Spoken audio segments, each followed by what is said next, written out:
Fala, sétimo ano, tudo bem com vocês? Vamos agora corrigir as atividades da segunda, né, os exercícios da segunda atividade do terceiro bimestre, né, são só 4 exercícios dessa vez, né, então um pouquinho mais tranquilo, apesar de que o texto é bem extenso, né, bastante coisa para se pensar aí nos textos. Vamos ver aqui agora os exercícios.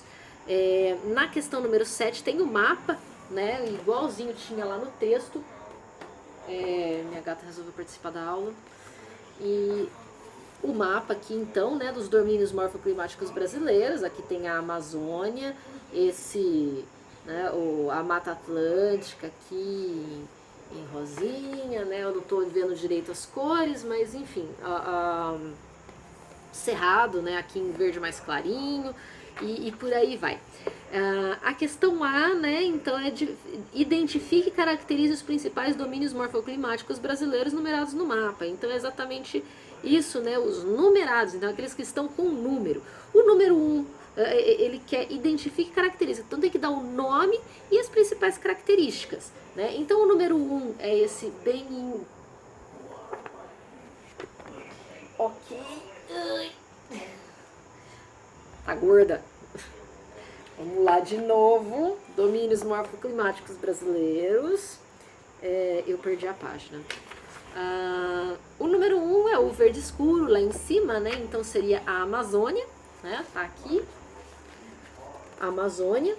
As principais características, aí a gente pode falar de clima quente, muito úmido, com chuvas intensas o ano inteiro. Vegetação bastante densa, né? Árvores muito grandes, e imensa biodiversidade de todos os tipos de seres vivos. Ela mantém o equilíbrio climático, ecológico e de chuvas, não só da região, mas também do continente, indiretamente do planeta, né?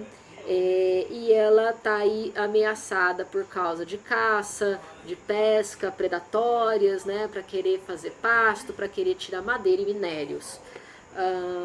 O número 2, né, que seria o verde clarinho, está aqui no meio do mapa, aqui, ó. Então este é o Cerrado, né? O Cerrado tem clima quente, com uma estação seca e uma estação chuvosa bem definidas. A vegetação é de árvores de menor porte, mais espaçadas umas das outras, muitas gramíneas.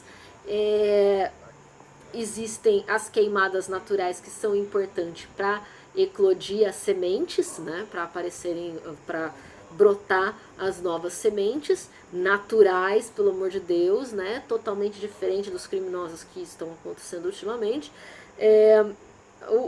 As raízes são profundas para buscar água na época de mais seca. Os animais são mais adaptados a esse período que tem de seca, como os tatus, lobo-guará, tamanduá. E também gera muita devastação, porque querem plantar, né, um solo fértil, então querem usar para plantações, para criação de gado, para tirar madeira, para tirar minérios, enfim, né.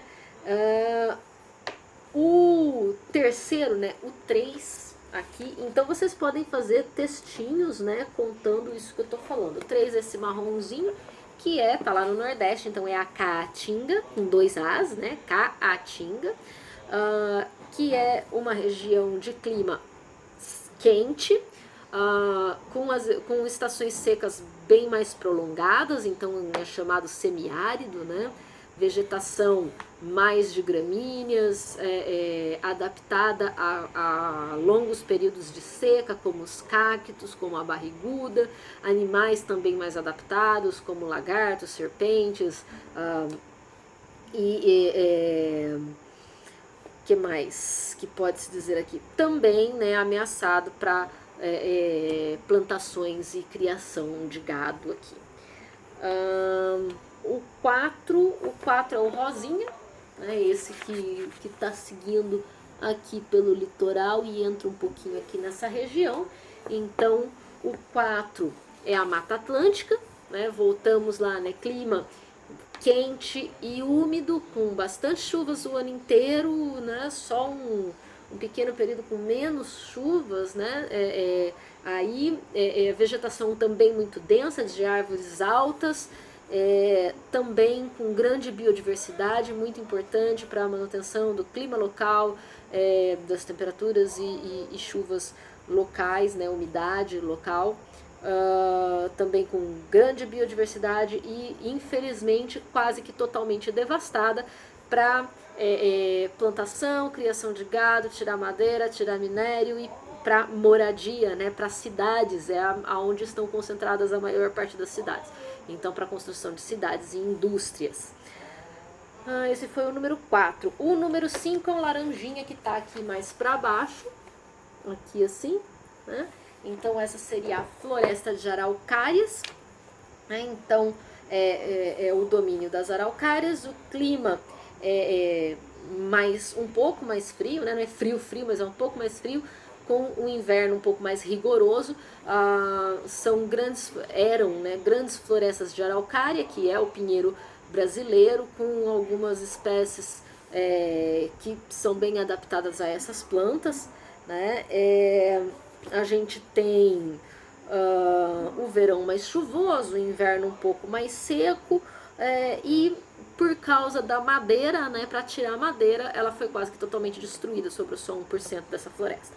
E o 6, que é o roxinho que está lá embaixo de tudo, aqui ó, onde está o meu dedão, é o domínio das pradarias ou pampas, né, onde o clima também é mais ameno, parecido com as araucárias, né, estações bem definidas, né, então já é mais, dá para perceber bem o verão mais quente, o inverno bem mais frio, as flores na primavera, né, não chega a ter neve como nas florestas temperadas, né, mas é mais parecido com isso.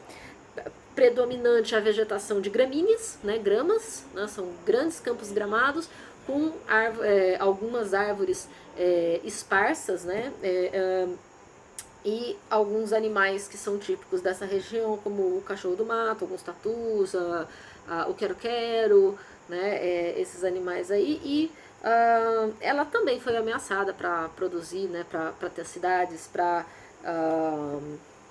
agropecuária, né? Mas como são grandes campos gramados, né? Já trouxeram o gado já pensando nisso, né? Então seria esse mais ou menos o resumo aí dos domínios morfoclimáticos brasileiros, né? Para se colocar aí na A da 7. Na B ele pergunta em qual deles se localiza a cidade em que você vive, né?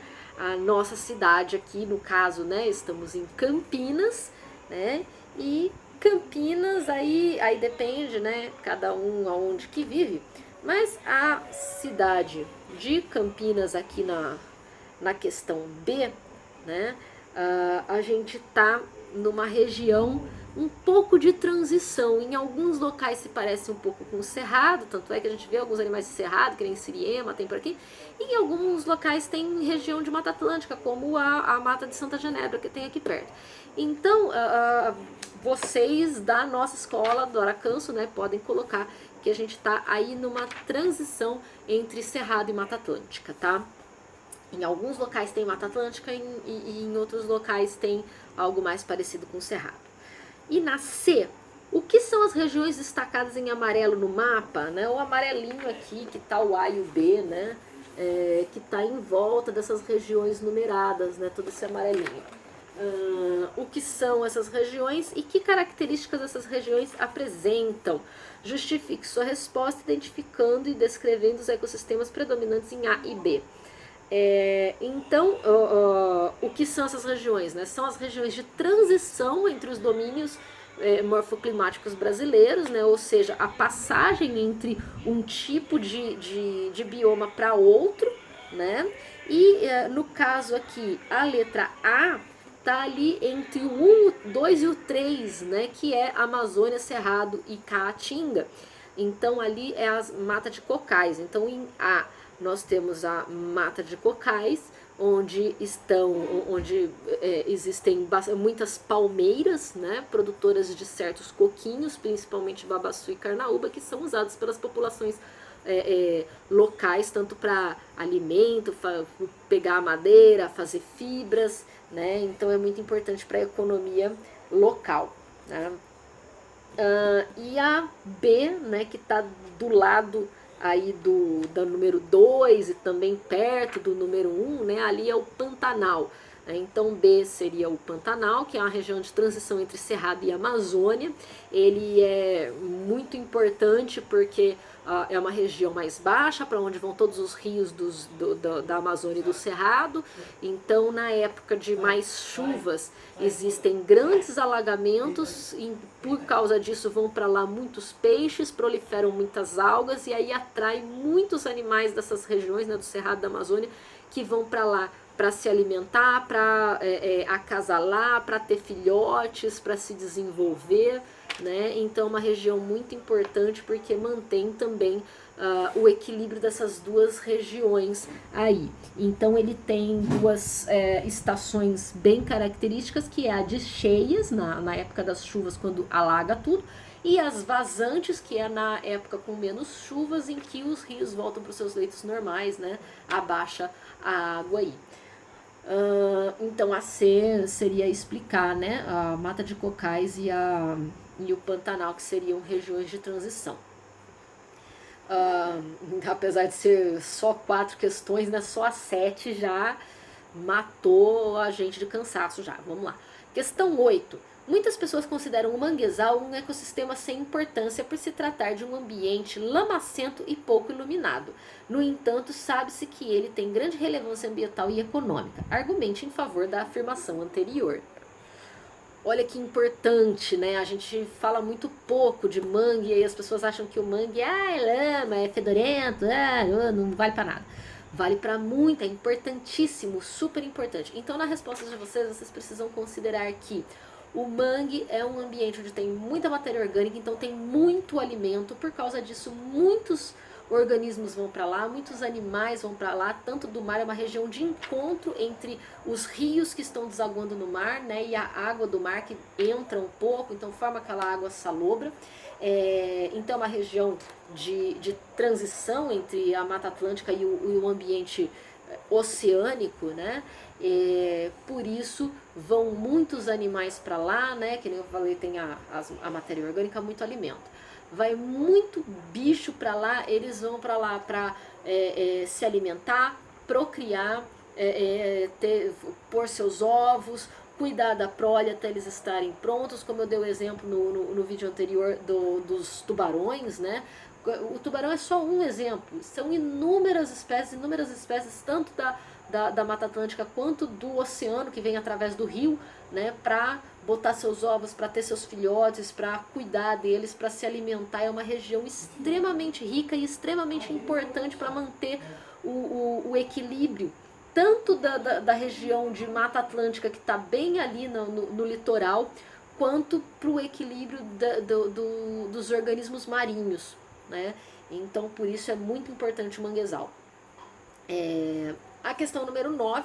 Pesquise sobre um ecossistema aquático de água doce localizado em seu estado e caracterize sua biodiversidade, sua importância econômica e ou cultural para a região.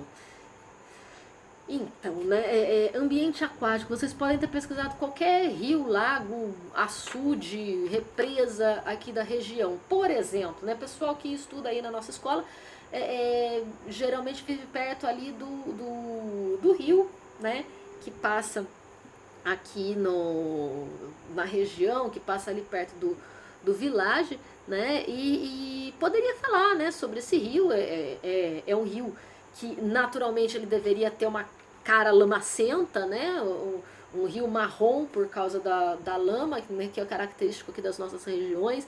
Falar de alguns peixes que são naturais desse rio, né, perguntar às vezes para os avós que peixes que eles encontravam ali antigamente, se encontra hoje, se não encontra mais, né, se tem lambari, se tem tambaqui, se tem, sei lá, pacu, cará, bagre, né, esses peixes que são meio comuns aqui na nossa região, né, e mostrar como eles estão ameaçados, né? Esse rio que passa aqui na nossa região, né? O rio ele está extremamente poluído por causa das fazendas que jogam de qualquer jeito os seus dejetos lá, por causa das indústrias que também não tomam os cuidados necessários, as cidades em volta. Então, muito lixo, né? Esse rio está sofrendo com o quê? Com a poluição, né? E é o rio de onde a gente tira a água, de onde a Sanasa tem que tirar água para a gente beber. Então, o tratamento dessa água vai ficando cada vez mais caro quanto mais a gente polui esse rio,